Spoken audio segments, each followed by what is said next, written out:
Bueno, primero gracias por recibirnos en tu casa. No, hombre, al contrario. Me gusta, está padre porque además se siente como mucho más íntimo. Claro. Y podemos ver y mucho además más de lo que eres y lo que te gusta. En el medio del jazz no solemos hacer estas cosas. ¿No? Los escritores y eso siempre están en eso, sí, ¿no? Claro.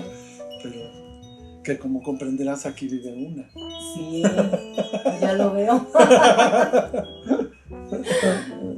Oye, Eduardo, estamos con Eduardo Piastro, guitarrista, compositor y también un músico que ha dedicado gran parte de su vida a la docencia y a la formación de las nuevas generaciones de músicos.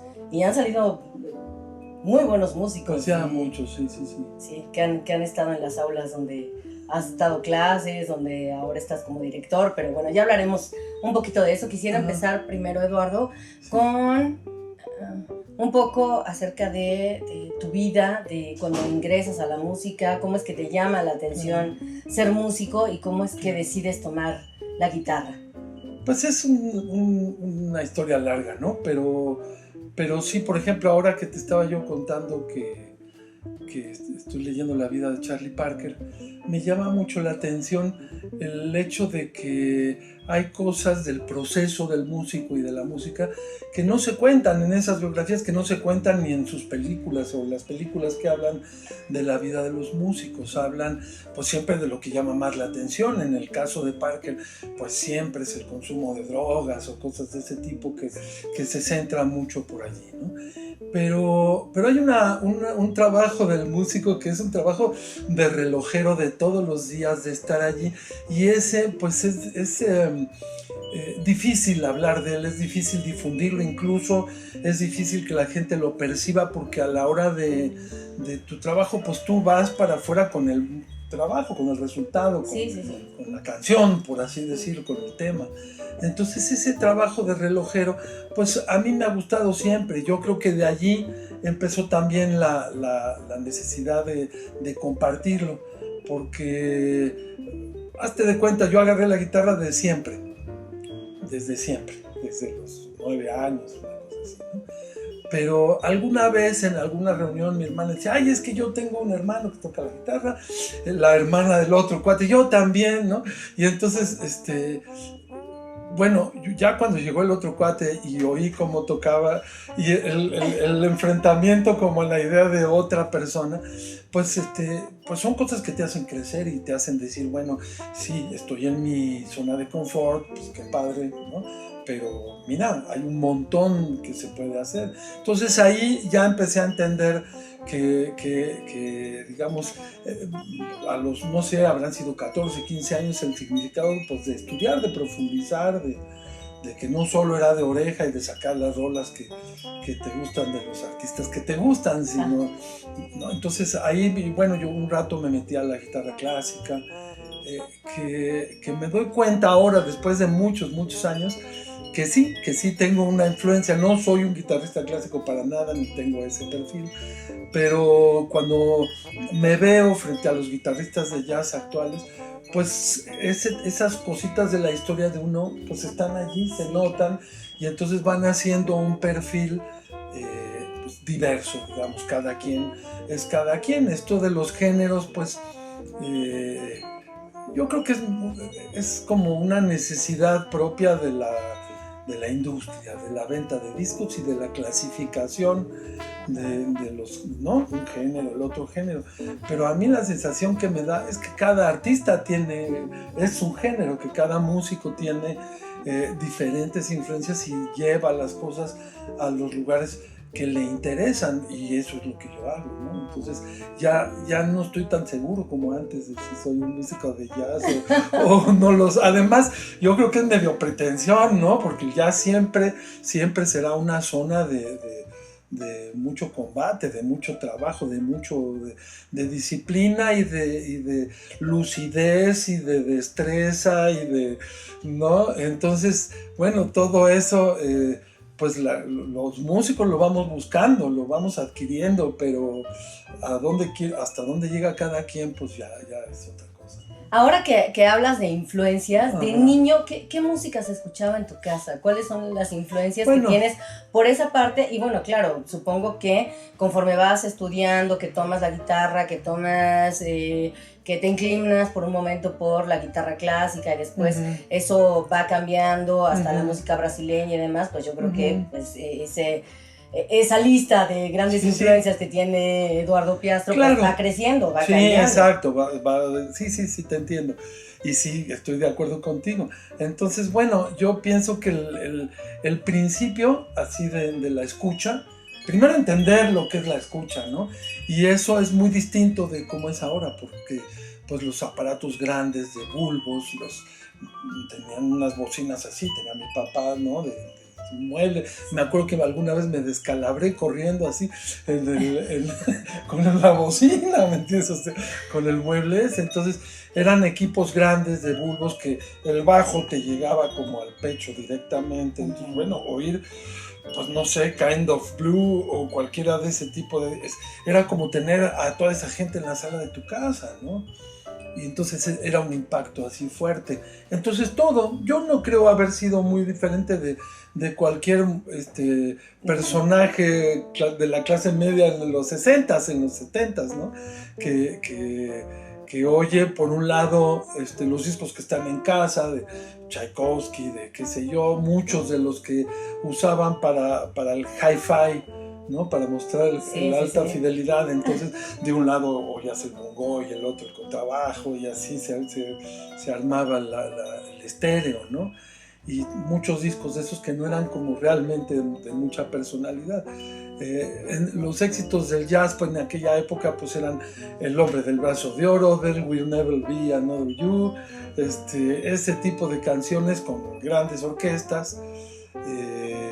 Mucha música popular, bueno, pues una bonita confesión. Mi padre, que en paz descanse, pues le gustaba comprar los discos también, como a mucha gente, pues por la portada, ¿no? Claro. Entonces había una francesa que se llamaba Miss Vicky Bennett, ¿no? Terrible, el disco malísimo, una versión de Autumn Leaves donde ella recitaba y una cosa cursisísima, pero se ve que mi papá lo había comprado por la portada. Y digamos, por supuesto, todo cri-cri, por supuesto, bueno, esa la conté en algunas series que están ahorita saliendo en Telemías, en Canal 14, pues el momento de los carritos que estás jugando, el 1, 2, 3 en la calle. Ajá, sí. Que además muy típico de la generación, no había Nintendos ni nada de eso, y entonces baja el chavo, el vecino, con pantalón de mezclilla, el chaleco y la guitarra, y con una guitarra que le ponen el capotastro, y se avienta Here Comes the Sun, y entonces es así como la sensación de que ahí se acabó mi infancia. No, yo vi eso y dije, bueno, yo quiero algo así, claro. Entonces, tocar a los Beatles en la guitarra, y bueno, toda esa generación que implicaba eso, que implicaba, pues no sé, mucho del progresivo, digamos, ¿no? Del rock progresivo, que se oía mucho en mi generación. Sin embargo, en casa también, no solo de mi padre, sino del lado de mi hermano, también oí mucha música clásica, siempre, muchos discos de música clásica. Entonces, mucha obra sinfónica. Y me gustaba mucho ir desde muy chavo a Bellas Artes y a escuchar orquesta sinfónica, ¿no? Entonces, bueno, sí, la música en general empieza a pasar así, ¿no? Te haces escucha, te haces público, y de pronto dices, bueno, ¿y dónde quepo yo allí? Bueno, pues yo toco la guitarra. De hecho, entré a la escuela de música estudiando el violonchelo, y estudié un ratito el violonchelo, pero ya al final del año, digamos, mi maestra me vio, yo en vez de seguir con el violonchelo así firme, en la fiesta de fin de año saqué la guitarra. Me puse a tocar ahí la guitarra con los compañeros, y entonces la maestra así me vio y me dice, oye, tú eres un guitarrista, ¿qué haces estudiando el violonchelo, no? Y bueno, pues habló conmigo, me hizo ver que yo era un guitarrista, y bueno, ahí terminó mi sueño sinfónico. No, pero pues es que siempre también el tema de la guitarra, de dónde ubicarla, del género, ¿no? de tocar solo, ¿no? Como veía yo a los guitarristas clásicos, esas cosas me asustaban. O sea, el escenario tú solo es un asunto... Pesa, ¿no? Sí. Ahora lo hago, pero ya después de muchos años, ¿no? Y entonces, pues el manejo de los guitarristas clásicos es tremendo en ese sentido. Entonces, bueno, pues ahí me voy dando cuenta de la responsabilidad del instrumento, y justo en estas reuniones con los amigos y los hermanos de las amigas de mi hermana, que me empiezo a dar cuenta que pues había que estudiar, ¿no? Había que formarse. Y bueno, pues ya era tan natural, ya estaba allí ese mundo, esa generación que era, pues vivíamos en torno a los discos, vivíamos en torno a los conciertos de los amigos y a los conciertos de las orquestas. Mi hermano ya estaba estudiando música, entonces pues ensayaban en casa música antigua, música renacentista. Entonces todo eso pues estaba yo rodeado realmente, y ahí me seguí, me empezó a gustar el jazz. ¿Cómo llega tu primera guitarra a tus manos? Yo creo que eso es directo, ¿no? Mi hermano tocaba la guitarra, y allí está en casa la guitarra, y yo la empiezo a buscar y empiezo a pedir clases en algún momento. Y un viejito que me enseñaba más bien boleros y esas cosas, ¿no? Y por allí se dio la cosa, hasta que ya bueno, dije, oye, yo quiero estudiar guitarra clásica, ¿no? Entonces ya me metí a la academia del maestro Manuel López Ramos, y ahí estuve un buen rato, y ya después me metí también digamos, ahora doy clase ahí, pero empecé estudiando en la escuela superior. Aquello era el taller de Francisco Telles, y entonces ahí te voy a la superior. También estuve un rato. En ese momento no había una carrera, evidentemente, era un taller, entonces pues no pasabas más de un año ahí, ¿no? Y pues lo que me haya servido para conocer gente, para aprender algunas cosas, algunas ideas. Y de ahí también saqué como maestros que empezaron a hacer pilares en mi carrera, y empecé a descubrir mis intereses. Había una maestra que daba armonía, que pues, me mató, o sea, me empezó a gustar mucho todo lo que respecta a la matemática, a la teoría de la música. Y eso me ha permitido como la investigación, ¿no? Entender que no es nada más un tema de desarrollo de la habilidad o de desarrollo auditivo, sino de desarrollo de conceptos, de ideas, de conocimiento humano que está siempre implícito en la música, ¿no? Ahora que hablas de este taller y de la formación que ya tienes como músico cuando decides tomar la guitarra, yo creo que siempre nos encontramos en la vida con maestros o con compañeros o con gente que eso de alguna manera cambia o el concepto que tenemos de la música, o el concepto que tenemos de la vida, o la idea que tenemos de qué queremos hacer con eso que vamos a aprender, hacia dónde vamos.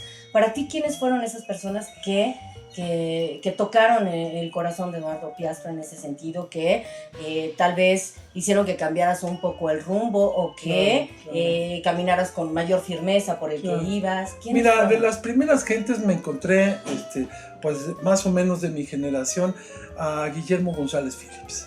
Y entonces teníamos como un tallercito, ¿no? Decía, bueno, pues yo te ayudo y te apoyo con toda la parte de la digitación clásica, y tú me ayudas con el lenguaje de la armonía y todo eso.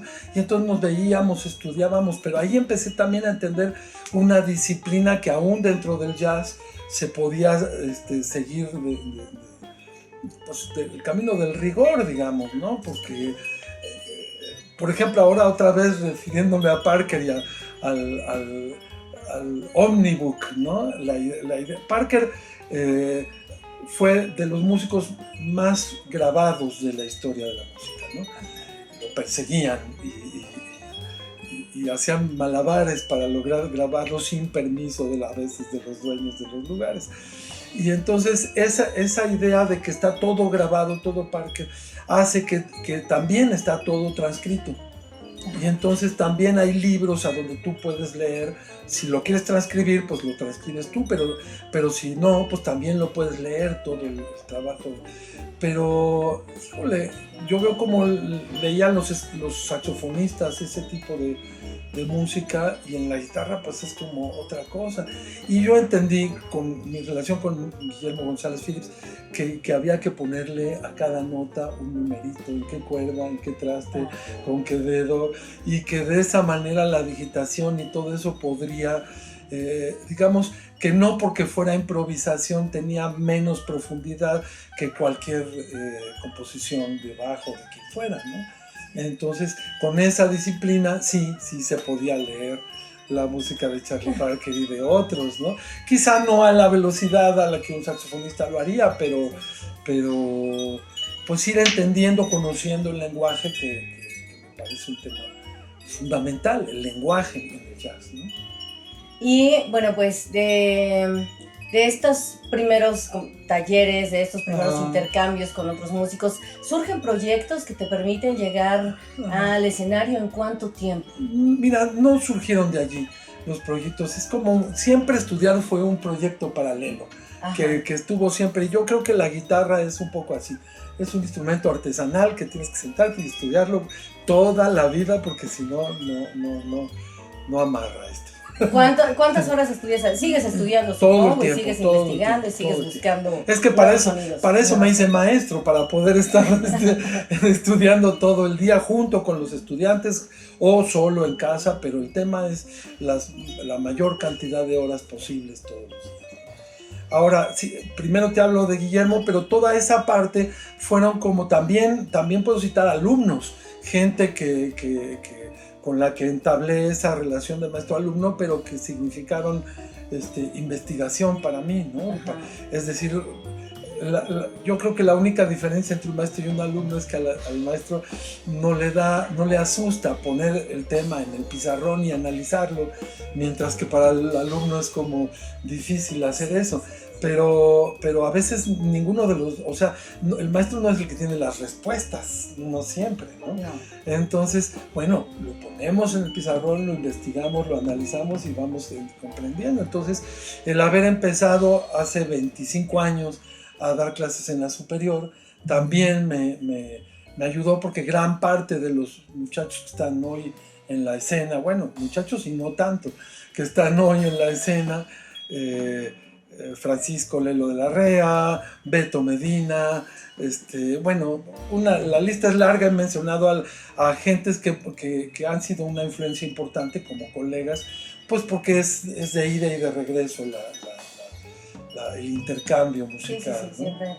Exacto. Entonces, pero no, subirse al escenario tuvo que ver con un encuentro que es bonito en el jazz, porque, digamos, el jazz rompe un poco la liga de los guitarristas, ese mundo de guitarristas que solo oyen guitarristas y que solo se conocen entre ellos y se aplauden y qué sé yo, pero en el jazz tú de pronto entras en otra cosa, bajistas, bateristas, pianistas, entonces la idea de grupo empieza a percibirse allí, saxofonistas, trompetistas, es un espacio muy distinto.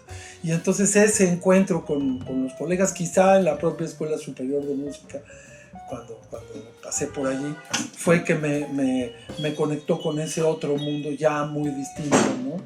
Y que no solamente de la investigación, sino ya salir a la calle, tocar y hacer horas de escenario, ¿no? Entonces, bueno, ahí empezó también una larga carrera que pues tenía la característica en aquel momento de que efectivamente, como no había como ahora escuelas o licenciaturas tan estructuradas, por las carreras las hacíamos tocando, las hacíamos en la calle con los colegas, ¿no?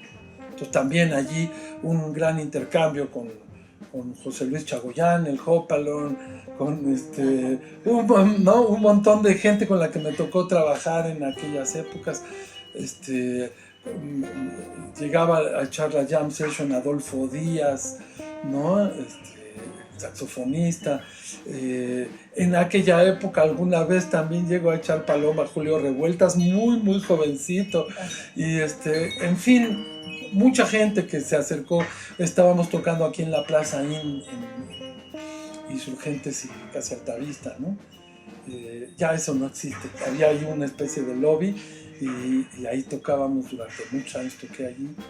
Y bueno, ahí era bonito porque era como de lunes a sábado, pero a la vez pues empezaban a cruzar conciertos había el Estudio 54, ajá, había otros lugares que los que podía uno ir y hacer el famoso doblete, ¿no? Tocábamos acá, luego nos íbamos para allá, por supuesto aquí en División El Arcano. Entonces todo el ambiente que se empezó a crear alrededor del jazz y lo que yo podía hacer también como público, ¿no? Porque también ir al Chato y oír a Campos, a Alejandro Campos, sí, o Agustín Bernal era un agasajo, ¿no? Y además oírlos.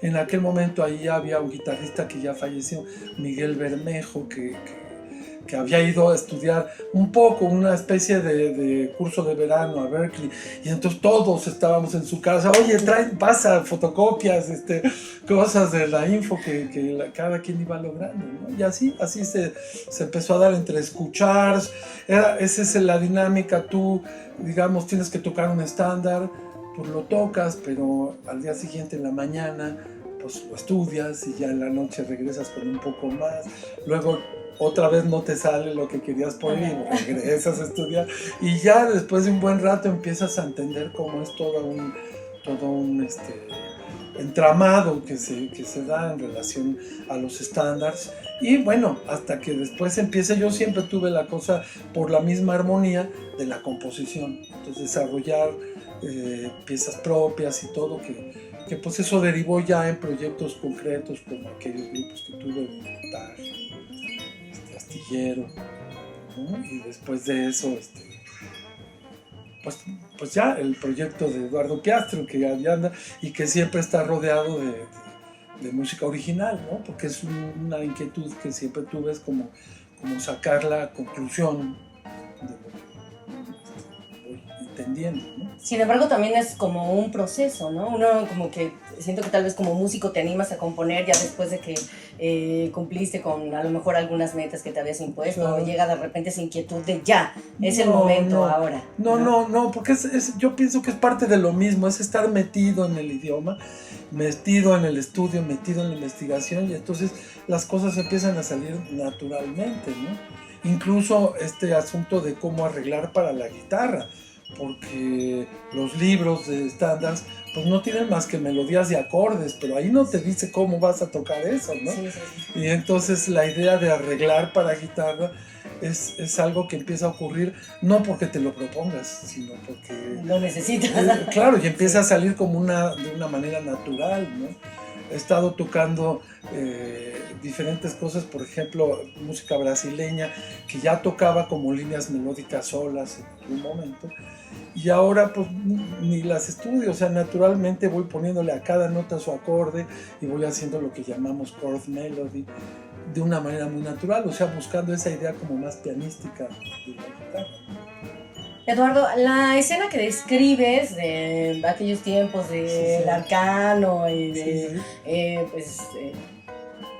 palomear con Alejandro Campos, con Agustín Bernal y con toda esa generación de jazzistas, haces un recuento de cómo ha cambiado, ha evolucionado. ¿Qué ha pasado con la escena? Totalmente. Bueno, se empezó a existir escena del jazz, porque se empezó a dar el tema de las jam sessions. Entonces empezó a haber pequeños lugares a donde los músicos se juntaban, a veces por muy poco dinero o sin dinero, pero se juntaban y empezaban a intercambiar, y yo me sé esta, vamos a tocar, y entonces empezó a dar.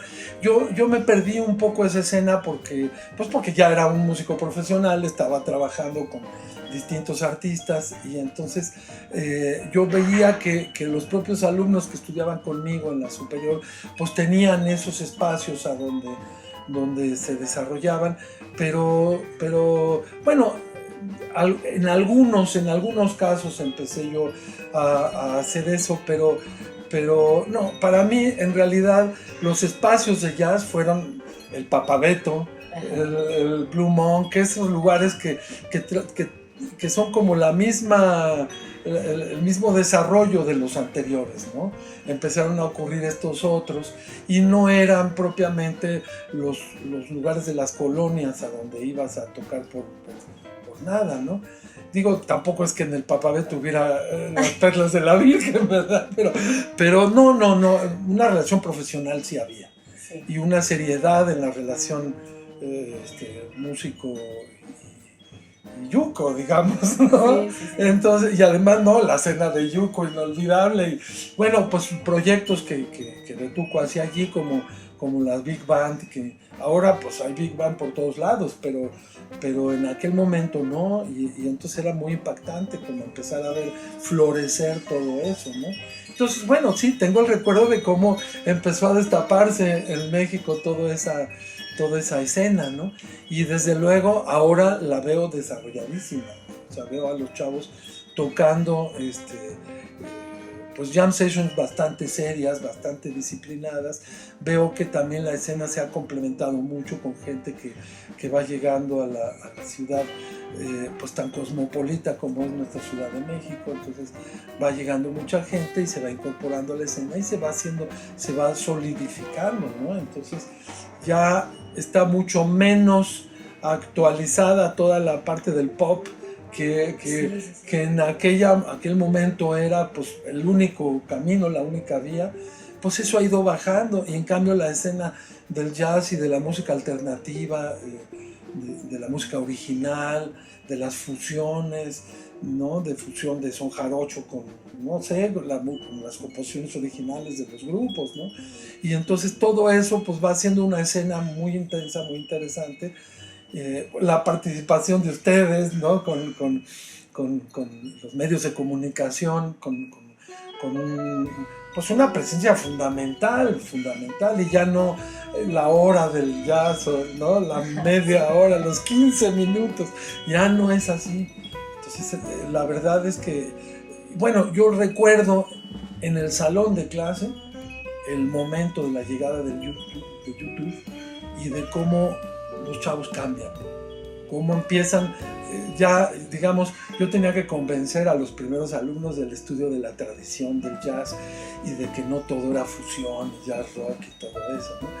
Pero después a la gente le empezó a dejar de interesar el jazz rock y la fusión, entonces ya era aburrido para ellos, y ellos querían a Django Reinhardt y querían estudiar a Charlie Christian y querían estudiar a Joe Pass y a Jim Hall, y entonces empezaron a entender ellos solitos otra fórmula, ¿no? Entonces todos esos discos que yo había oído y que tenía, o sea, Joe Pass era como un semidios, así, ¿no? Y cómo llegar a eso. Y entonces, bueno, no es que yo lo supiera, pero lo ponía en el pizarrón, sí, lo investigábamos, lo analizábamos y lo intentábamos, ¿no? Entonces, bueno, sí, esa escena por un lado, la escuela por otro, los guitarristas no había muchos, realmente fue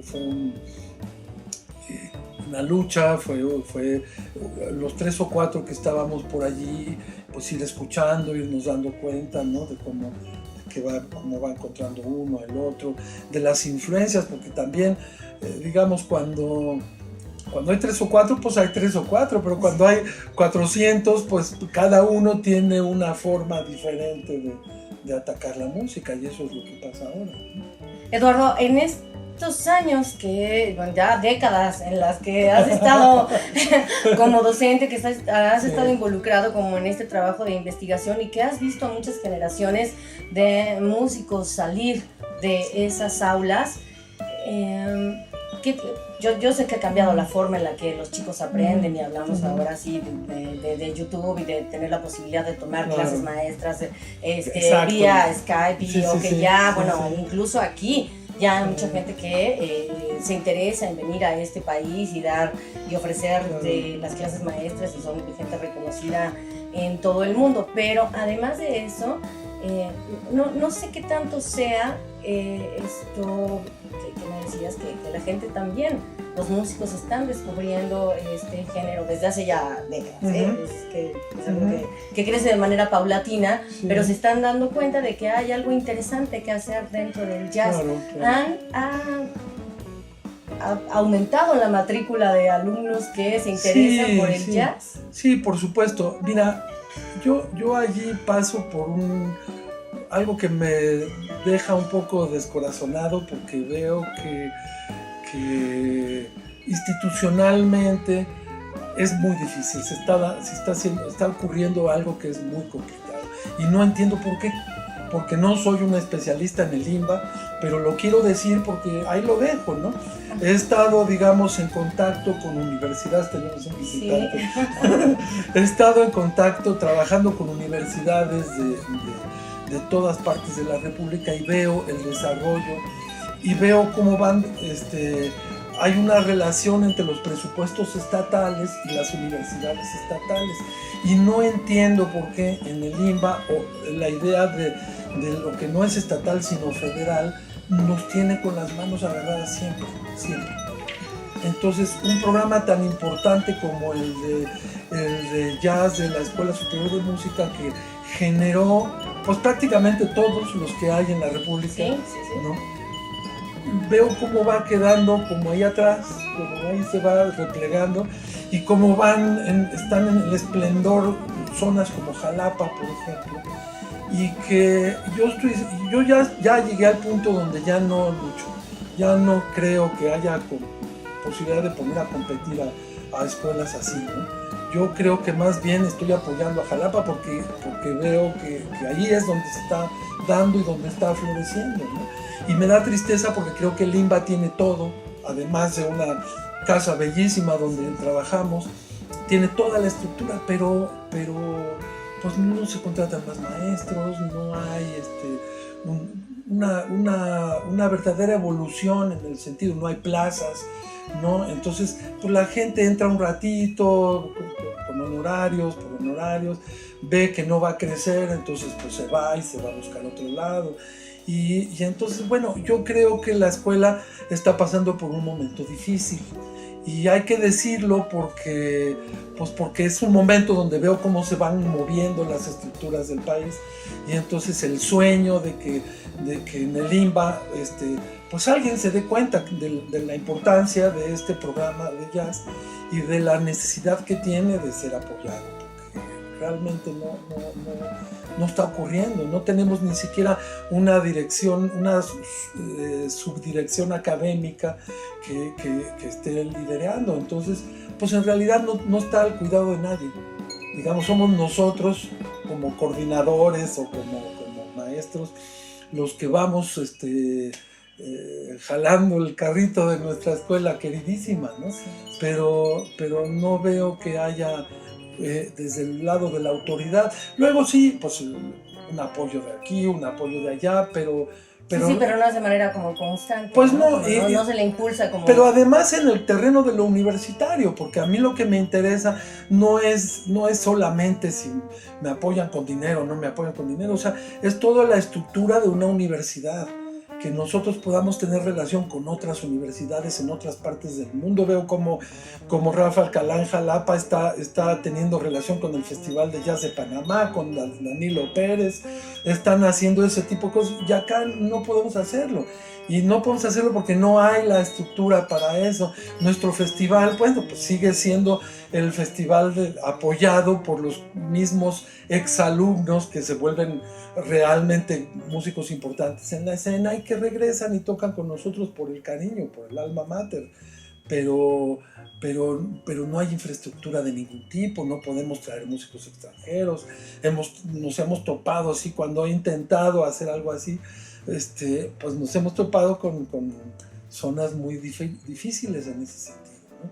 Entonces, porque pues el IMBA tiene una estructura propia que es difícil de entender, que no recibe, no puedes, o sea, a mí me gustaría, entiendo que tienen Fundación IMBA y que tienen otras cosas, pero la verdad no sé cómo abordar toda esa parte de la estructura Y yo pienso que este es el momento. Oigo a Lucina Jiménez, la actual directora del IMBA, hablar, y me da ilusión pensar que a lo mejor algo puede pasar, que se pueden cambiar las cosas, pero entonces por eso lo digo también, ¿no? Porque, sí, sobre todo por el talento que tenemos aquí en el país, ¿no? Que sería muy favorable que hubiera como este tipo de pues intercambios con otras universidades. Mira, la Universidad de Chiapas existe porque tomaron el programa del maestro Francisco Telles y lo adecuaron y se lo llevaron para allá. Ahora está muy cambiado porque por supuesto el desarrollo en Tuxtla Gutiérrez está increíble. En Chihuahua hay asunto, en Culiacán son escuelas que no son propiamente de jazz, pero que tienen programas que se inclinan para allá. En Puebla, hay un montón, todo lo que está haciendo en Guadalajara. Están ocurriendo cosas por allí con Tónica, ¿no?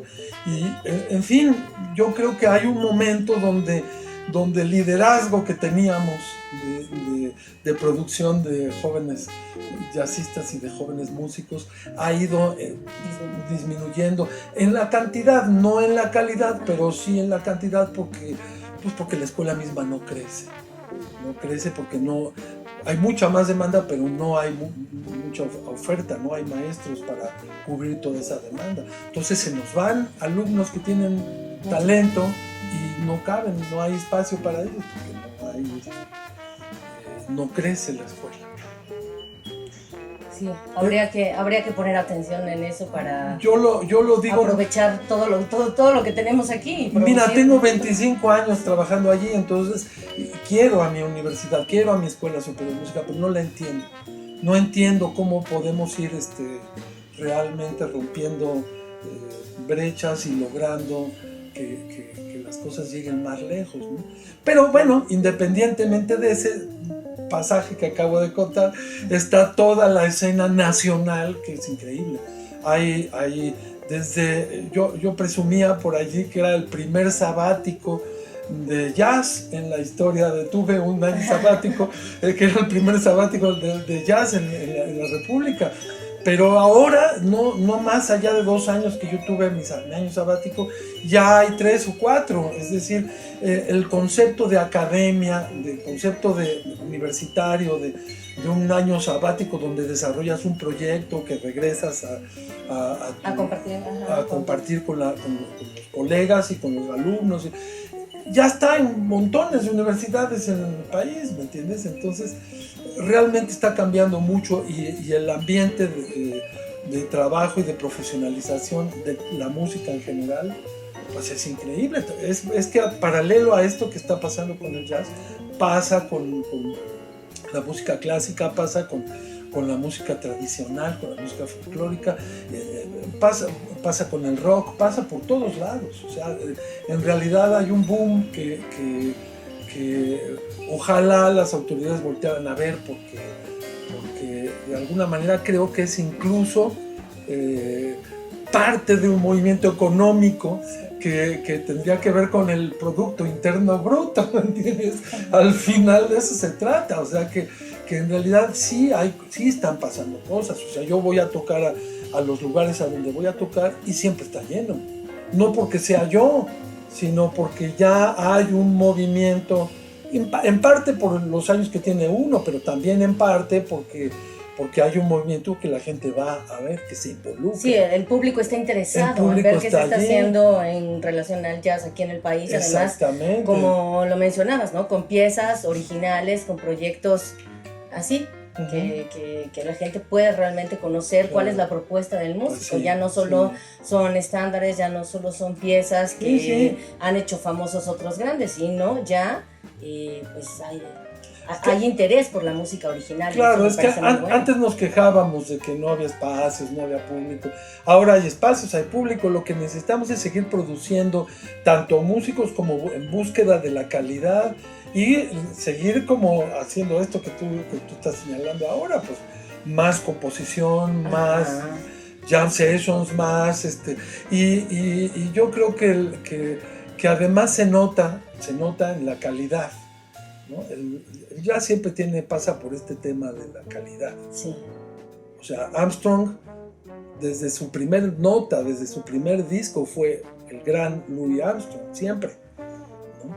Es decir, no fue algo que se fue formando.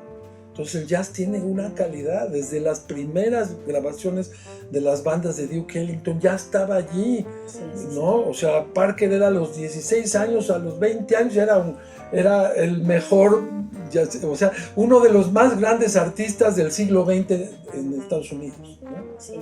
Y con esta idea que tiene el jazz que vale la pena decirla, ¿no? Es decir, ¿cómo es posible que un país tan antipático como Estados Unidos pueda lograr una cultura tan hermosa como el jazz, ¿no? Y cómo el jazz, con esa hermosura de la cultura, se ha expandido por el mundo entero y se le ha ido de las manos al propio Estados Unidos, ya no está forzosamente allí. O sea, tú vas a Berlín, la escena es maravillosa, y en París la escena es increíble, ¿no? En España misma hay una escena en el mundo del jazz que por supuesto está mucho más allá de lo que pasa en Estados Unidos. Y sin embargo, pues digamos que no nos hace falta público, no nos hace falta... Bueno, siempre habrá necesidad de que el público se vaya adecuando a la oferta y a la calidad de los músicos, pero la búsqueda es la búsqueda de la calidad. Y cada vez hay más. Y creo que va a haber más. Y que si encontráramos apoyo y resonancia, esto podría ser un verdadero movimiento internacional, digamos, ¿no? Porque lo vemos cómo está funcionando en Bolivia. Hay una chica, Ania Paz, una pianista que está viajando por todo el mundo, ¿no? Y igual que nos pasa en Panamá con Danilo, los cubanos siguen en pleno esplendor. Brasil ahorita está rara por todo lo que está pasando, y sin embargo la música brasileña también ha roto fronteras, no solamente está en Brasil. Si Brasil está en crisis, la música brasileña no, porque la música brasileña está en todas partes. Sí, algo así habría que... Bueno, que ya poco a poco se ha ido haciendo, ¿no? Creo que también hay mucha más presencia de jazzistas en festivales internacionales, jazzistas mexicanos. Sí, claro, es un tema que va adquiriendo estatus, nada más que no se nos olvide que este estatus ocurre desde la academia, desde los jovencitos. Entonces, donde hay de ahí parte todo, la educación de la academia, si no... Exacto, donde hay que estar apuntalando es a los jovencitos, ¿no? Y entonces allí es a donde te das cuenta que es muy importante que estas zonas, que estos espacios...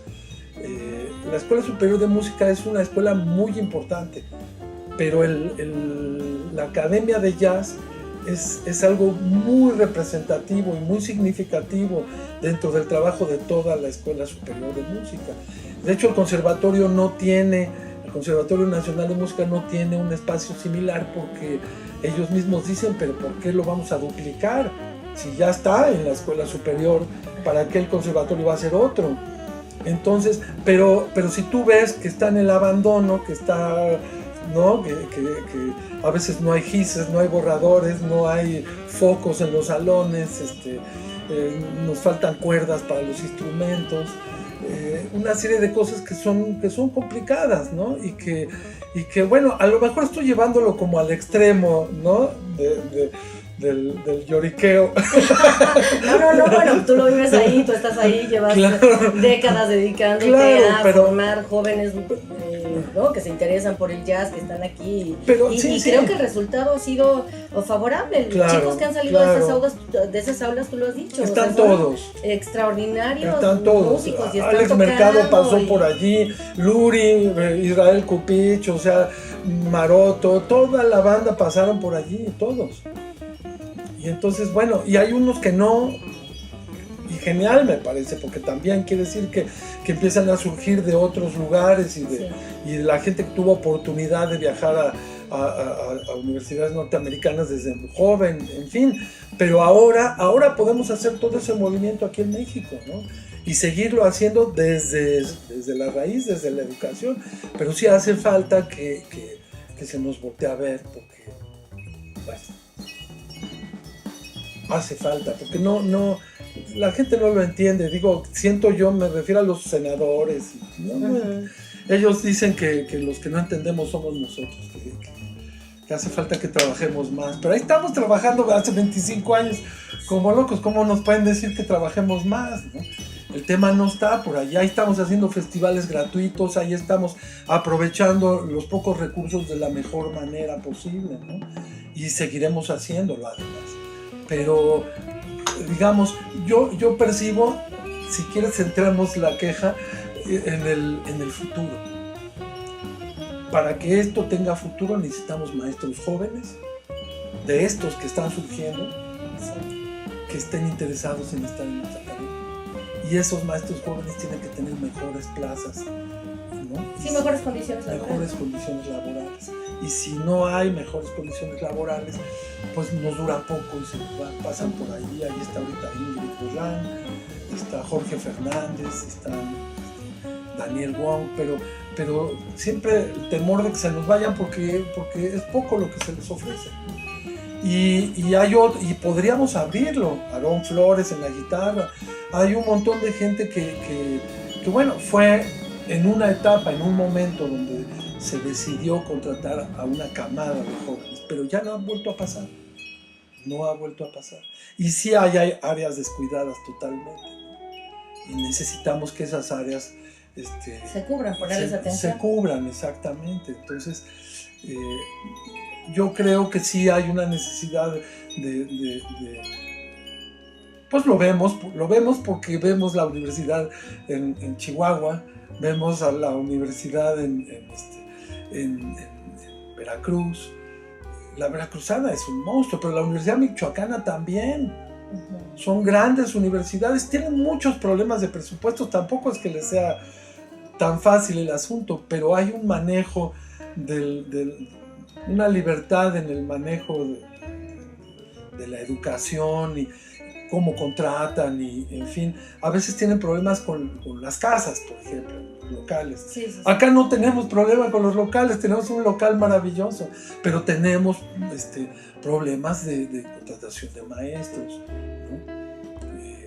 Yo he estado proponiendo la profundización, la actualización de los planes de estudio, pero no sé cómo implementar, porque hablo con uno, hablo con el otro, o sea, todo, al final te lo dejan todo a la academia de jazz. La academia pues, no tiene un área administrativa, somos todos académicos. Uh-huh. Necesitamos un área administrativa que diga, mira, estas horas que no estás usando para esto, vas a usar para esto, vamos a hacerlo de esta manera, sí, la estructura, vamos a conectar con la Subdirección General de Educación e Investigación Artísticas de Limba, para que esto sea... La misma subdirección está interesada. ¿Y entonces por qué no está pasando? No lo sé. ¿De dónde tiene que venir el empujón? ¿Me entiendes? Entonces, bueno, esas cosas me preocupan y yo las pongo y las hablo públicamente porque me parece que estamos en un buen momento y aquí puede haber un momento que vaya... Una oportunidad de hacer las cosas diferentes, ¿no? Bueno, eso es en cuanto a lo que hay que hacer en el terreno de la docencia y en cuestión académica. Sí, y Eduardo, tú, bueno, como músico ya con el proyecto, con los proyectos que has tenido como líder, como en estos 3 discos que ya están editados y además hay en puerta uno más. Claro. Cuéntame hacia dónde va la carrera ahora de Eduardo Piastro en ese sentido. Claro, lo que pasó es que a partir de este año sabático todo cambió, porque me puse a escribir mucha música, hice 21 estudios para guitarra, que también está pendiente la edición de ese libro, y empezar a sacarlos también grabados, trabajos de guitarra sola, ¿no? Pero hice unas 20 cápsulas que están saliendo en Canal 14 de 5 minutitos, miércoles, jueves y domingo, en la nochecita o al mediodía. Es una cosa que en eduardopiastro.com pueden ver toda la información de lo que está pasando allí. Entonces algunas capsulitas de esas fui grabando. Pero lo que empezó a pasar es que, bueno, pues evidentemente para poder hacer ese año sabático y para poder hacer esas composiciones, dejé la coordinación de la carrera. dejé de ser coordinador de la carrera. Entonces eso me ha regresado a un ámbito interior, personal, artístico, que ha sido muy importante para mí. Entonces, en principio, la idea creativa, la idea de escribir, pero después de ello, ya la idea de empezar o retomar mis proyectos personales. Entonces, una amiga me conectó con un amigo que vino de Bélgica, John Snowworth, tú lo conociste, un tremendo saxofonista. Ya tenemos 3 años trabajando al fin de año, que es cuando él viene a México. Mi encuentro con Tim Mayer, que también ha sido muy importante, una amistad muy productiva, muy creativa, muy distinta, porque con Tim es la idea de jazz como él la tiene, ¿no? De saberte los temas, de cambiarlos de tono, de tener como capacidades a la hora de la improvisación de todo esto.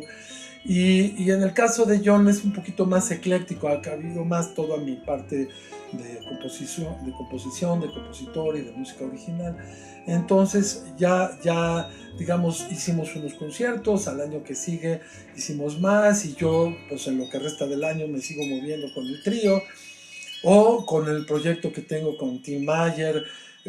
Aquella vez fue Oscar Terán, fue Marco Castro, fue el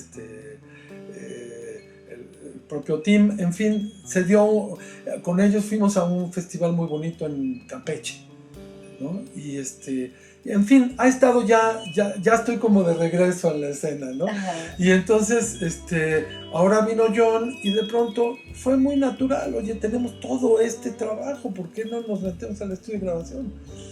Ya original todo, ¿no? Entonces, pues, nos metimos al estudio de grabación, vamos a tener un estándar y todo lo demás es temas nuestros, ¿no?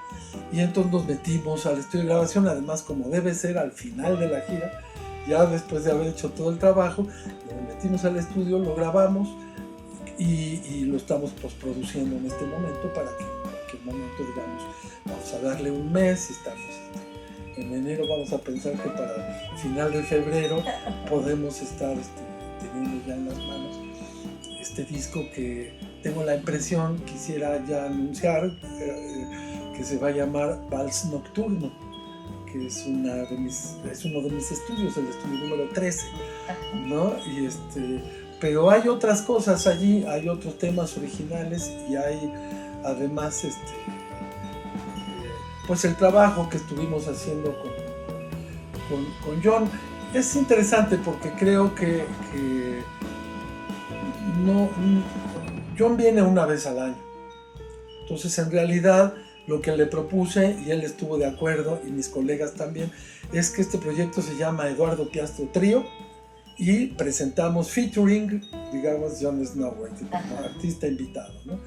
Y creo que vale la pena, no somos propiamente un cuarteto porque no tocamos todo el año así, pero de esta manera yo sigo trabajando y desarrollándome con Eduardo Piastro Trío, que anda por allí, ¿no? Y tengo este otro proyecto con John, y el proyecto que tenemos con Tim, con los colegas, que bueno, eso es una idea que no se sale de la carrera de nadie, o sea, a la vez que está la parte creativa, la idea de cómo relacionarte con el público y la comunicación, está la historia del jazz y la necesidad de tocar jazz y de no dejarlo, de no soltarlo, y eso es lo que me tiene allí buscando a Tim y tratando siempre de hacer una forma con él, porque el jazz es así y hay que estar ahí.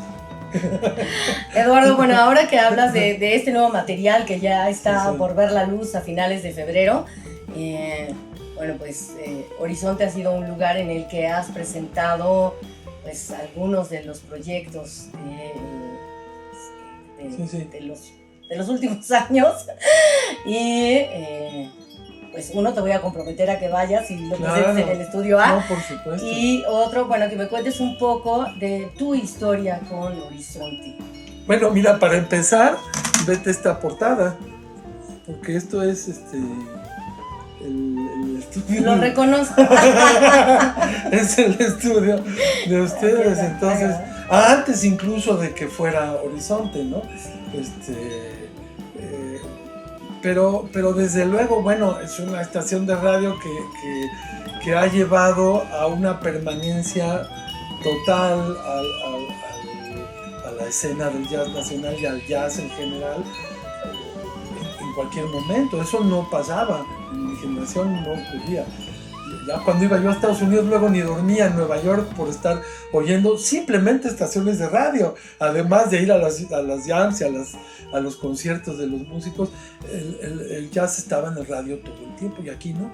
Y ahora, ya desde hace varios años, el jazz está todo el tiempo, y además muy bien manejado, y además efectivamente con oportunidad y espacio para la música que se produce aquí. Entonces, bueno, esto te responde, ¿no? Porque sí, desde siempre ha estado allí.